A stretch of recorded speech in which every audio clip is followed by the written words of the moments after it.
Hello, everybody. Welcome to Accost the Field / Facebook Live of our post-game breakdown.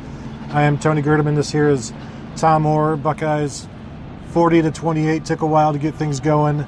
14-13 at the half. TCU leading. It was a first half effort that didn't feel like Ohio State necessarily deserved to lead. And so when they missed the field goal there, the ball don't lie at the half. Buckeyes get the big win. I think other than that win being the story is also Nick Bosa, who left the game with an apparent groin injury. After the game, Ryan Day had no updates. Said he's still being evaluated. It's to lose somebody like Nick Bosa, even for a half, and the third straight game he's only played one half of football, basically. It's hard to measure a loss like Nick Bosa, not knowing if he's going to be out, won't need to play next week, if they want to save him for Penn State. But losing Nick Bosa, that's arguably the best player in college football. Right, and Ohio State has the next man up mantra, and that's real easy to say, and when it's, J.K. Dobbins goes down and Mike Weber comes in, like, okay, that's a pretty lateral, even trade. There is no player on this team that can replace Nick Bosa. Nick Bosa does things that no one else can do. So for them to come out without Nick Bosa, he went out when they were trailing, right? I think it was when they were trailing. And then for them to come back, led by the defensive line, led by Draymond Jones with that huge interception return for a touchdown, that is a real testament to the depth of that defensive line. And not just, they don't just have the top level talent on that position that like a lot of teams have. The depth there and the ability to go, a couple different, layers deep there. That's something Robert Landers talked about. That after the game, he said, it's important in terms of them keeping up with TCU's speed, TCU's pace, that they can kind of change guys out and help keep their guys fresh. But also when someone like Nick Bosa goes down, there's actually someone there that can just step up and win them a game. Well, you've got the box score. Didn't Jonathan Cooper get a sack in there? He did, yeah. Maybe another tackle for loss or half a tackle for loss. So, he's a starter, but he's still like the number 3 defensive end. And he made some plays. Chase Young was quiet, but you don't ever expect, you're not going to say like he had a down game or anything. It's just they came together, and like you said, the defensive line, for me, was maybe the story of the game, the way they responded. Robert Landers after the game, I think you had gone to somebody else at this point, but they're like, how do you overcome this? And he's just like, next man up. It's like he was almost offended by the question. You just lost the best player in the country. What are you going to do? Next man up. I mean, that's it. And that's Malik Harrison said the same thing to me. What did you guys talk about when Nick Bosa went down? And obviously there's a little concern at first, but then you revert back to your training and everything that you've been taught, and it's next man up is one of the main tenets at Ohio State. So, just the way they responded there and really took over the game. Robert Landers was in there, and Draymond Jones just when he went down with his cramps, it was like I tweeted, that would be as big of a loss as Nick Bosa, just because of his impact. And you saw he took over the game when Nick Bosa was gone. I mean, he was in the backfield. Just a complete terror. Yeah, it's a credit to everybody, but also Draymond Jones, who was outstanding.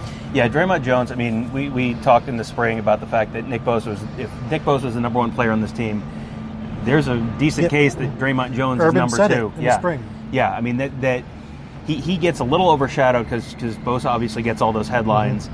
Draymond Jones on the inside is a force, and there's a decent chance he's a pretty high NFL draft. I mean, the defensive line class is pretty loaded next year, but he's got a decent chance of being a first-round NFL draft pick. There was a new national mock out this week that had him 5th overall. Oh, wow. And so when you're talking about, Ed Oliver, the Clemson guys, and whoever at Alabama, Rashawn Gary.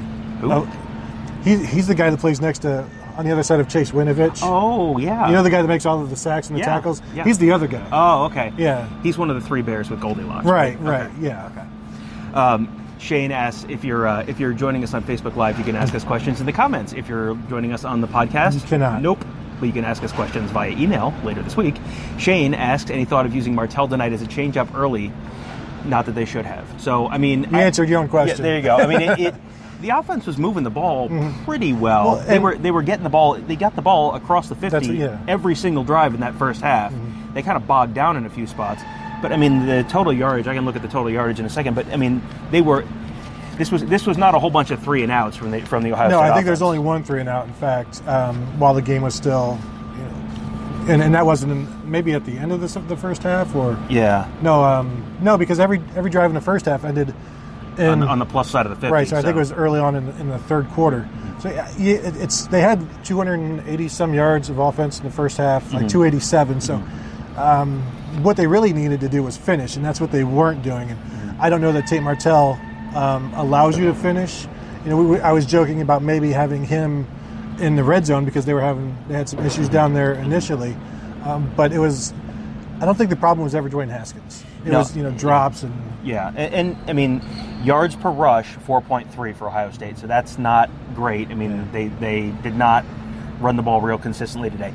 Yards per pass 9.1 yards per attempt, 14.3 yards per completion. So the quarterback, of the many issues tonight, the quarterback was not one of the issues. Yeah, and at one point there was there were 300 yards passing and maybe 115 rushing.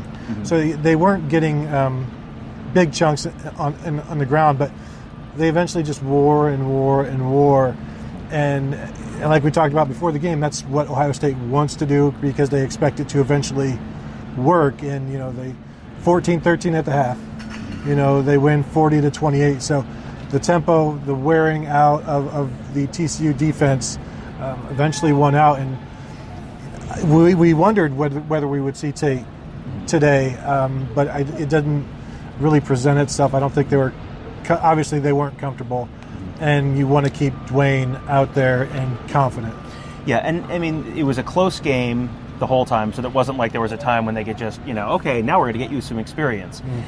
So you couldn't do it from that reason. But the offense, I mean, like we said, Haskins wasn't really the issue, so it wasn't like you put him out there just to change things up either. That wasn't really what you needed to change up. You wonder if maybe it could spark the running game with the read option, because I mean, Dwayne Haskins said after the game that there were no reads other than his touchdown run. That was the only read, and he read that. And so every give where it looked like if he would have just kept it, those were all handoffs, straight handoffs. The rushing was more successful at times, most of the time last year, when you have that read option aspect. And when you don't have that with Dwayne, maybe there is an argument to have Tate out there even in a game like this. Yeah. Now, I mean, we saw this on Twitter, a lot of people commenting on the fact that, hey, they're really crashing down on that running back, on if people assuming it was a read play kind of throughout the evening. Whenever Haskins keeps it, he's going to go. Yeah. And then Kevin Wilson in the booth noticed the same thing and kind of saved it for a big moment, but got down in that goal line. It was whatever, second and goal, third and goal from the 6, and they gave him that read option, and J.K. Dobbins said basically I saw it and I was hoping he was going to keep it because he saw the same thing everyone else did. Those defensive ends were crashing hard, and then Haskins basically walked into the end zone. We've had a couple people ask in the comments, basically linebacker play, not great, Bob. And the first half was certainly not great. Second half I think was better. There was very little production, like 6 total tackles from the 4 linebackers in the first half. But Malik Harrison finished with 6 on his own. I think Tuff Borland had 5. So they got better, but I mean, it's not a clear strength of the team by any means. And Malik Harrison gets the interception, and things look better when TCU is more predictable. When they have to they know Ohio State knows what they have to do, and they're not balanced, and then the linebackers would struggle with that balance. When there's no balance, it's easier for everybody on defense. So there's still a huge concern, in my opinion, because what did Baron Browning do tonight? I mean, he is not in the box score, so he did not have a tackle tonight. And he played less than he has all season long. Tuff Borland played more. Tuff Borland got the start. But even when Tuff was out there, that's when they had the 93-yarder, I believe, right? So, I think so. Just to even call it a work in progress would be maybe underselling it, because it's more than that. And I mean, the linebackers are concerned. The safety play. I mean, Jordan Fuller's pretty consistently outstanding out there. The position opposite him, Isaiah Pryor had issues today. Jocelyn Wint on the one long touchdown. He looked like he was in position and just got completely lost and couldn't find the ball. And I don't think that other safety position's been solved yet. And it's to the point that I wonder if a Josh Proctor can come in and save the day, or I think what happens this week is you move Shaun Wade full time because you've got Tulane, and if he screws up against Tulane, that's fine. Yeah, you get him full time there now at strong safety, so that he can get this whole week of practice, go into the game against Tulane, get that entire game of experience. Then you've got Penn State practice, Penn State week, because you can't. What we've seen so far, that's not good enough. No. And Shaun Wade, what he has shown, looks like he needs to be on the field even more than just a nickel. He's a playmaker. I mean, I wouldn't have expected that deep ball that Jocelyn Wint gave up with Kendall Sheffield. I would expect Shaun Wade to cover that ground, and that's not something that Jocelyn Wint does very well.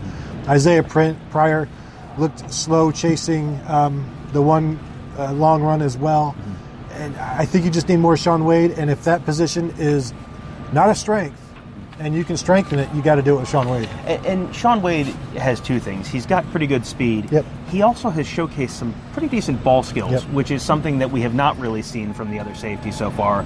I mean, like we said, Wint looked like he was just kind of lost with the ball in the air. Wade, as a corner, seems like he knows how to track the ball, knows how to find it, knows what to do when it's up in the air. That for sure would help. Had someone, this question scrolling off now, but someone asking about Dobbins ahead of Weber. Dobbins looking much better than Weber, and why they continue to rotate carries. They're going to continue to rotate carries. They because it seemed all night like those running backs had, we talked about it in the press box. They had, they would get through that first line, and it was like one more broken tackle, and the 9-yard gain turns into a 60-yard gain, and they were just like always one tackle away. Both of those guys, I mean, it seemed like it was super close to hitting a big one, and they never quite did it. Yeah, and the fact that one guy looks good one week and the other guy looks like the better guy. I mean, Mike Weber the first week earned a start the second week. This is a good thing for Ohio State. It's a good problem to have, where each week it could be the other guy being outstanding. Both guys are capable of it, and they're going to get you tough yards. Mike Weber had some really tough yards at the end. So, I mean, this is a positive for the Ohio State offense, that if maybe Mike is averaging 3.5 yards a carry or whatever, struggling a little bit. Last week, I think it was like 8 for 31. Dobbins, did a little better. This week, Dobbins over 100 for the first time this season. It's a good situation, and they're both fine with it. And that's a better situation, where they're comfortable sharing the ball. J.K. Dobbins, anytime you ask him, his first answer is, I just want to win. I'll do whatever it takes. If it means 4 carries, if it means 40, he just wants to win. And he's emphatic about it. And I think Mike Weber, that's growing on Mike Weber as well. Yeah, and he was asked after the game about, the last time he was in the stadium after the Cotton Bowl, he looked pretty unhappy after the game. And he had 4 carries, 5 carries, something like that in the Cotton Bowl. Tonight, 18 carries. He didn't really get it going, but he had opportunities to get it going. And there is a certain cumulative effect to that, too, where you keep running the ball, and eventually you start wearing that defense down. You saw that at the end of the game, Dobbins looked like he was stuck in the backfield on that, basically the game-clinching play, and then just kind of kept pushing, and all of a sudden, what was like a 1-yard gain turned into like a 15-yard gain, and first down, and the game's over. I was in the end zone recording that, and I thought he got tackled, so I stopped recording, and then he kept running right at me. Well, the good news is that one of us was also in the end zone and kept recording. Who?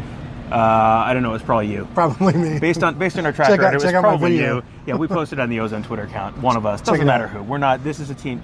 All I care about is that the team posted it. I'm here. I'm a team guy, Gerd. You know that. Whereas I am I get upset if I don't get my posts, and don't ask me after a game where I've only posted 4 things, and you posted 25 things.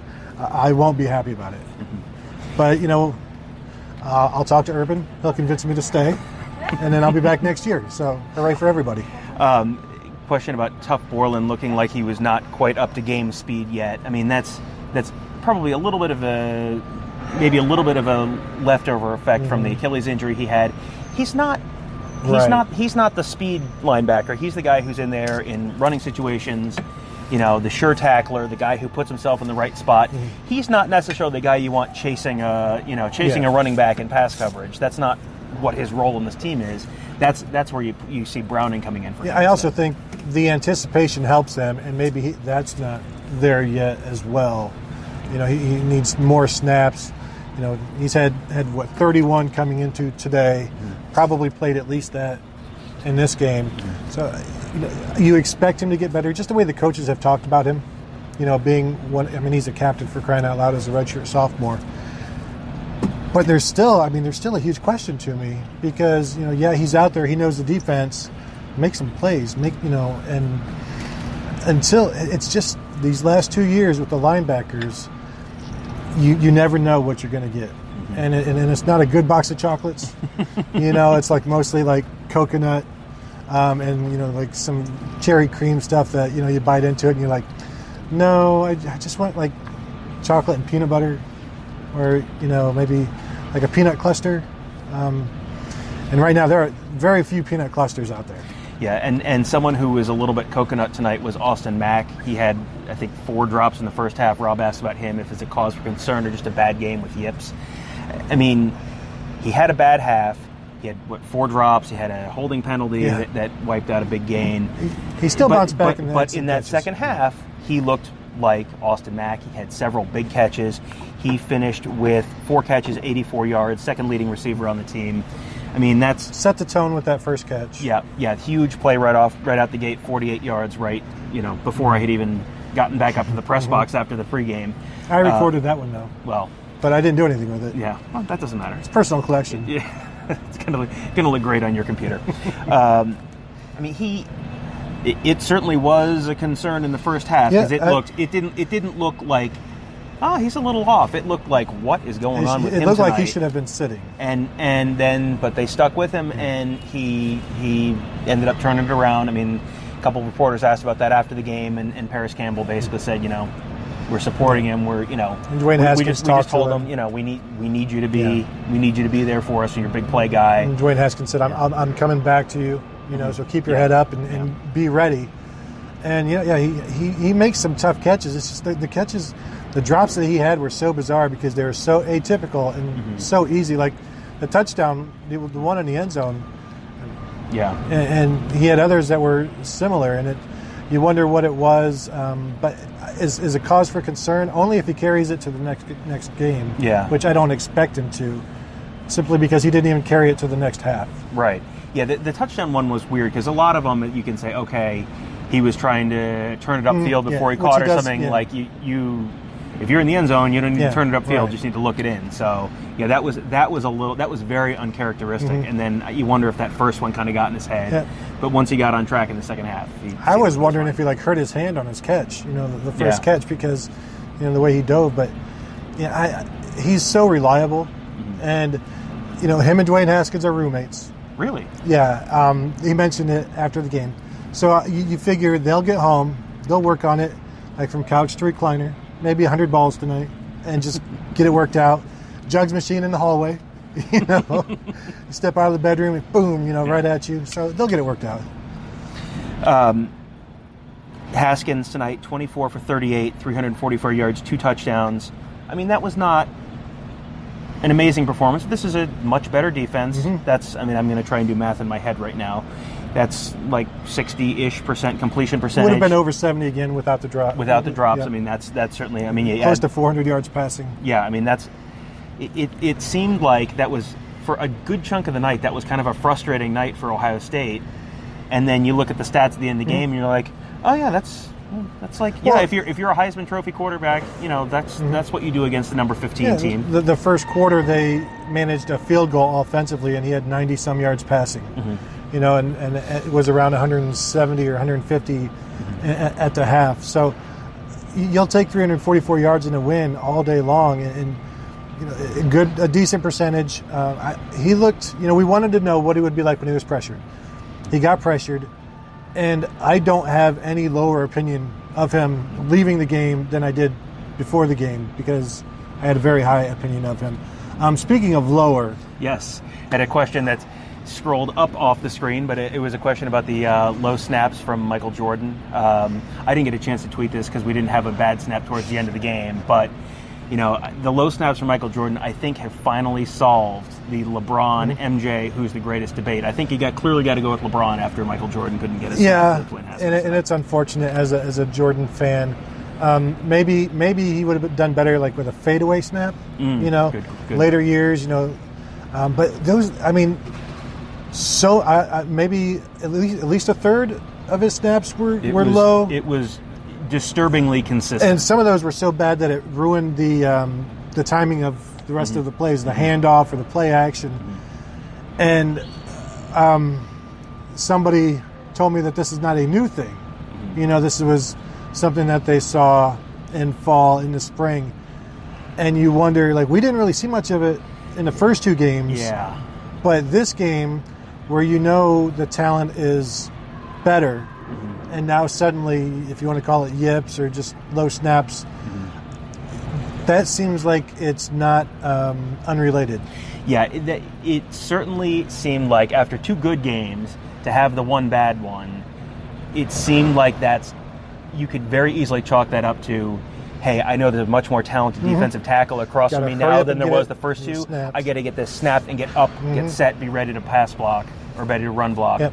Which is not, you had that little extra bit of comfort, even if it wasn't like you had extra time, it was just a little more comfort those first couple weeks against kind of a lower level of competition. Yeah. So, if that's it, you figure you see a better center play next week, and then you'll see it at Penn I wonder State. if maybe he was psyched out by the week of preparing, like constantly telling him, you need to be on point. These guys will, kill you if you're not, in terms of the pass rush or getting the penetration. And you wonder if maybe that gets into your head as a guy who is new to the position and is still getting better and who has had low snap issues. So, I don't think it's a coincidence that popped up. And now you'll go to Tulane, try to work out all of the problems. But then in 2 weeks at night, assuming in Happy Valley, are you going to be surprised if we're seeing more low snaps? Nope. Yeah, there's a whole lot of questions that didn't necessarily get answered tonight there's no way you can really consider them answered next week. The linebackers, the safeties, the center, the left side of the offensive line was kind of a pleasant surprise. Yeah. We came in thinking, okay, you watch Thayer Munford, you watch Malcolm Pridgeon, and they will tell you how this offense is going to function today. They were both fine, and then, out of nowhere, Michael Jordan has issues today. Yeah, and also it was tough sledding inside and between the tackles, and you wonder how much of that was Michael Jordan as well, with the timing and the snaps, and it's just his third game as a center, first real test, so there'll be something to grow on, something to work on, and I expect obviously he'll get better because that's all he ever does. Yeah. But this is a good learning experience and something definitely to watch a lot of tape on and figure out what you've done wrong. Yeah, and anytime you can learn something in a win, that's about the best case scenario for college team, because this is not a finished product. There is a lot on this Ohio State team that first-time starters, guys who are playing a different spot, whether it's Jordan, whether it's Haskins, whether it's Pridgeon, whether it's Michael Jordan or Thayer Munford. The linebackers, that safety position. There's a lot of guys who are learning on the job right now. If you can learn, you can get watch that tape, get better, just get a little bit better every week, and do it with a perfect record still. That's about the best case scenario. Yeah, and say what Ryan Day can say what he wants about this is the same offense or whatever. It's different. It's faster. There's more passing. There's different passes. There's more explosive. Just the nature of the entire offense is more explosive. And speaking of the tempo, I wonder how much that affects Michael Jordan as well, because you got to get up there, you've got to make the calls. Everything is boom, boom, boom, and so the last thing you're doing is snapping the ball, which is also boom. And it's just a matter of repetition, I think. Ryan asked, speaking of spreading the ball around, Ryan asked about Paris Campbell. Why did it take so long to get the ball to him? And in the first half, it seemed like they were trying to get the ball to him a couple times when they had that end around or reverse. I don't remember if it was but it was They gave it to him, and he ran into 4 TCU defenders in the backfield. They were waiting. They were waiting for it. It looked like a screenplay. It did, yeah. There are times when it seems like Ohio State has decided, we have to get the ball to this guy. And whether it's KJ Hill or Austin Mack or Paris Campbell, it's not just one guy. But it seems like, okay, we have to get this guy involved. And you end up forcing it.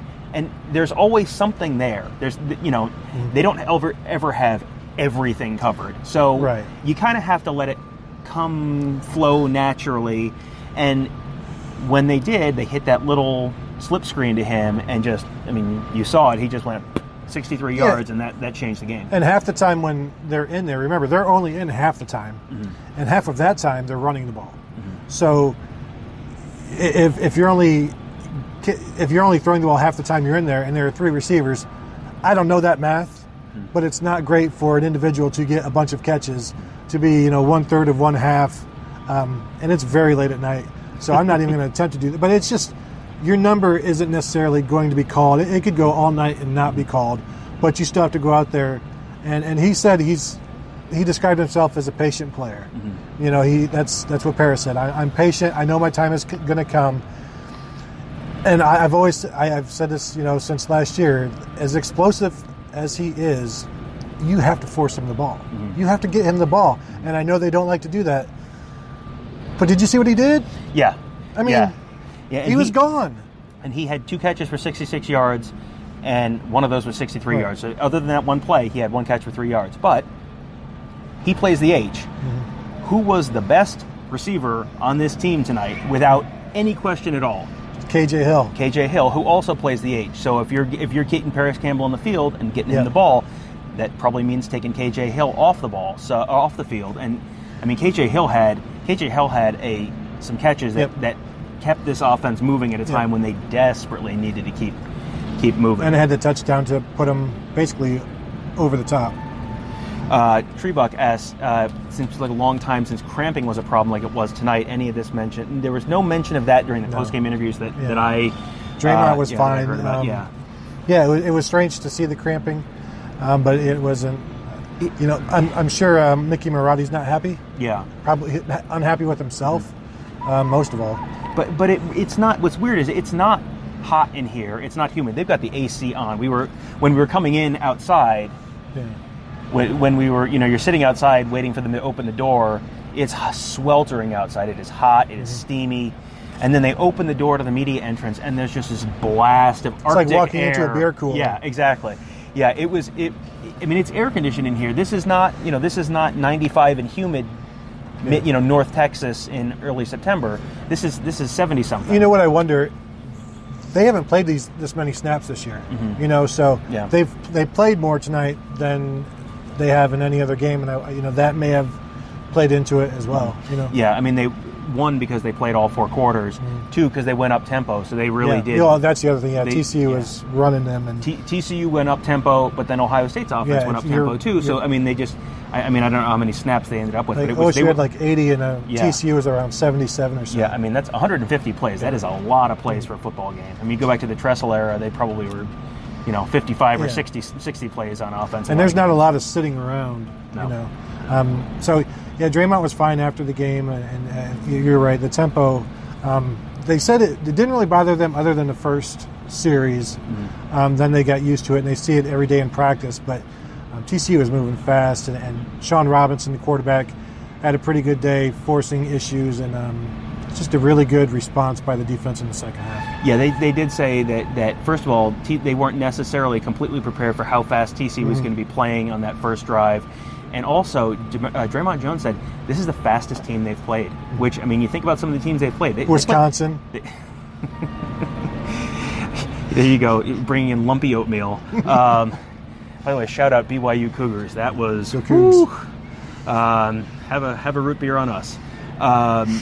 You think about that. They played Oklahoma. Oklahoma is a fast team. Oklahoma spreads it around. Oklahoma has good skill talent, and they said this was a faster team. You saw the kick return that got called back on the penalty, the 93-yard touchdown run. They have some legit burners out there. You could, I mean, we kind of anticipated this coming in. They were going to hit some big plays because they have guys that are fast, and if you make one mistake on the outside or in that back end, it is. Give credit to the Ohio State cornerbacks. They held their guys pretty well in check. Jalen Reagor had 7 catches for 98 yards. The 42-yarder was the big thing. And Kevontae Turpin 4 catches for 14 yards. Yeah. I mean, that is a home run hitter, and they kept him to nothing. And they were moving him all around, so that wasn't just, Jordan Fuller was on him. Jordan Fuller was outstanding, tonight. Just such a relief, I'm sure, for Greg Schiano, Alex Grinch. And if Alex Grinch doesn't get these safeties fixed, people are going to start talking about him the way they talk about Bill Davis. And, that's a topic for another day, because that one could be a long one. Yeah, that's a long one. Are we about done? Yeah. Is it time for Shane's question? Because Shane's question is: so are they waiting for you guys so they can turn the lights out? They've got a busy. We'll at the end of this, I'll pan the camera down there so you can see if you're. We should have panned the camera around while they were sweeping the peanuts, literally below the camera. Right below here. the camera. It was an impressive performance. Being very, very kind. They're waiting on us. They are right now behind us. They're taking the field off for the OSU game. Obviously over now. The Dallas Cowboys are going to be playing down there tomorrow on Sunday, so they are pulling the field up right now. They are going to have. They will not turn the lights off tonight. They're going to be working here all night to get the field pulled up and ready for tomorrow. So we probably should call it a night. Thank you all for listening. Thank you for watching. We will see you later in the week when on Wednesday after we have talked to Urban Meyer for the first time this season. So who knows what to expect, but it's going to be interesting. So we will talk to you later in the week. Thanks again for listening. Thanks for watching. Check out all of the content at theozone.net. We'll have a bunch of football coverage for you tonight and into Sunday. So have a good one.